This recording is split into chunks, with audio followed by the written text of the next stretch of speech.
Hi friends, ಹೇಗಿದ್ದೀರಾ? ಪ್ರತಿನಿತ್ಯ ತಪ್ಪದೆ ಧ್ಯಾನ ಮಾಡ್ತಾ ಇದ್ದೀರಾ? ಹಿಂದಿನ ಕಾಲದಲ್ಲಿ ರಾಜರು ಪ್ರಜೆಗಳಿಗೆ ಕಷ್ಟ ಬಂದಾಗ, ಬರಗಾಲ ಬಂದಾಗ ಯಜ್ಞ ಯಾಗಾದಿಗಳನ್ನು ಮಾಡಿ ಮತ್ತೆ ಪ್ರಜೆಗಳನ್ನು ಸುಖ ಸಂತೋಷವಾಗಿರೋ ಥರ ಪರಿಪಾಲನೆ ಮಾಡ್ತಾ ಇದ್ರು ಅಂತ ಖಂಡಿತ ನಮಗೂ ಆ ಅದ್ಭುತ ಅವಕಾಶವಿದೆ.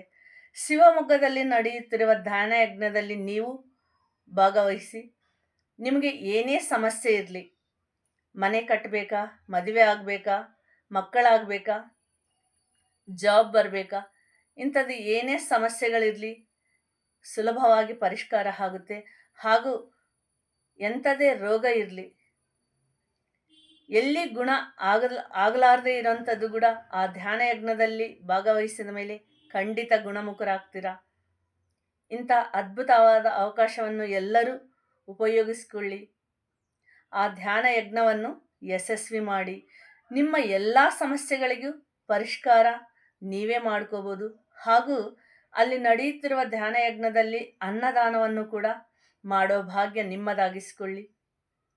ಕನಿಷ್ಠ ಪಕ್ಷ ಒಬ್ಬರಿಗೂ ನಾವು ಅನ್ನದಾನ ಮಾಡಿದರೂ ಅಂಥ ಯಜ್ಞದಲ್ಲಿ ತುಂಬ ಒಳ್ಳೆಯ ಕೆಲಸ, ಅದು ನಿಮ್ಮ ಜೀವನಕ್ಕೆ ದಾರಿ ದೀಪವಾಗುತ್ತೆ.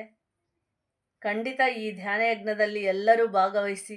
ಶಿವಮೊಗ್ಗದಲ್ಲಿ ಡಿಸೆಂಬರ್ 21ನೇ ತಾರೀಕು ಭಾನುವಾರ ನಡೆಯುತ್ತೆ. ಆದಷ್ಟು ನೀವು ಪಾಲ್ಗೊಳ್ಳಿ. ನಿಮ್ಮ ಬಂಧುಗಳಿಗೆ, ಮಿತ್ರರಿಗೂ ಇದನ್ನು ತಿಳಿಸಿ. ಇದನ್ನು ಯಶಸ್ವಿ ಮಾಡಿ. ಪ್ರತಿ ಕ್ಷಣ ಆನಂದವಾಗಿರಿ. ಪ್ರತಿನಿತ್ಯ ತಪ್ಪದೆ ಧ್ಯಾನ ಮಾಡಿ. ಧನ್ಯವಾದ.